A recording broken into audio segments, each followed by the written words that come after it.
So the primary results from yesterday night are in, and they're extremely interesting. David Crowley managed to defeat Francesca Hong in the primary race for Wisconsin governor. And in a different state's Senate primary, Penny Flanagan decisively defeated her more corporate centrist challenger, Angie Craig. And contrasting those two races paints a very interesting picture of where the Democratic Party appears to be right now. Most people are focusing on the Francesca Hong loss because it disrupts the narrative that the media was building about the DSA taking over the Democratic Party, which is kind of just a boring narrative in my opinion. The DSA, I think, just represents a younger faction of the Democratic Party that wants to be emphatically for things, for doing certain things, instead of just running against Trump.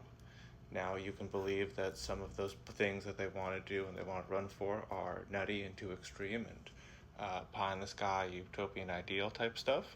And you're right about a lot of it. But it's still an aspirational vision.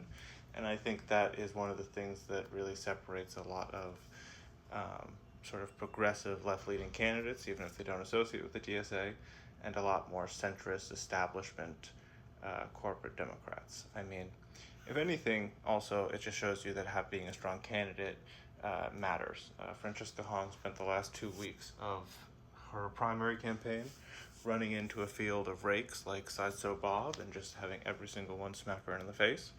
And I think that allowed the consolidation of all her opposition against Crowley to happen very naturally, and probably made risk-averse people hesitate for pulling the trigger. I mean, it also didn't help that she was the most prominent progressive DSA, whatever you want to say, far-left challenger who had gotten this much attention and media time, but didn't get any of the major endorsements from the sort of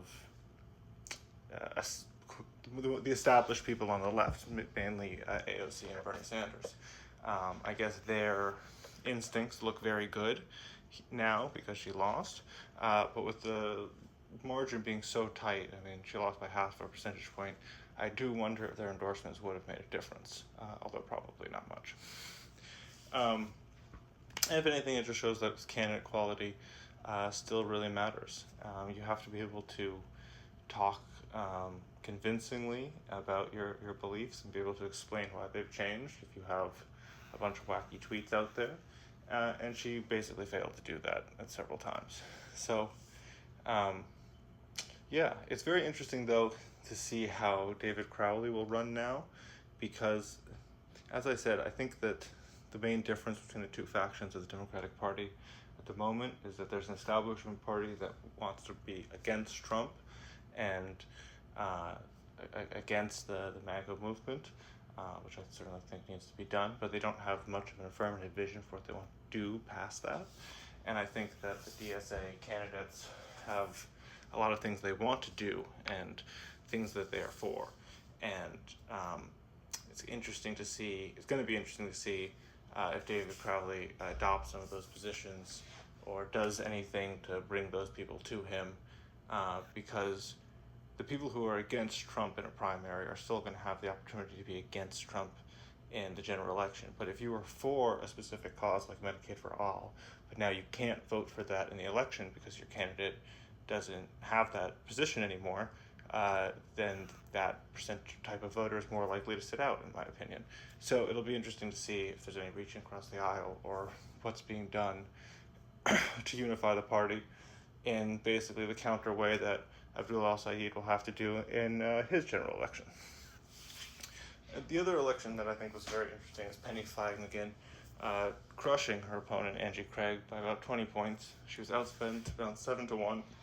And I think this shows that there are a few purity tests for the Democratic primary where if you are a good candidate, like Penny Flanagan was, she was a lieutenant governor, established her own merits and had her own left-wing credential bona fides. She did have the endorsement of Bernie Sanders and other large national progressive figures. and even being outspent 7-1, she beats Angie Craig by 20 points. I think this really shows that sort of wishy-washy positions on ICE are not anything that primary voters want right now. I think that that there are some purity tests. For one, the ability to call what's happening in Israel a genocide, I think, is a point of moral clarity that a lot of progressive voters and Democratic primary voters are going to want to have. And given national polling, I don't think that's as scary a position to take as the Washington establishment thinks it is. And a rejection of corporate money. I mean, the Democratic money and, DNCC and super PACs like that are going to come in anyway in the general election. But I think being able to firmly reject that type of money is something that Democratic primary voters are looking for. And how solidly Angie Craig was rejected is very interesting because the polls coming into this were really inconclusive. I think Penny Flanagan had been up by 4 points in the latest poll that had her up, and I think the last poll going into the election showed Angie Craig up by 2 or 3.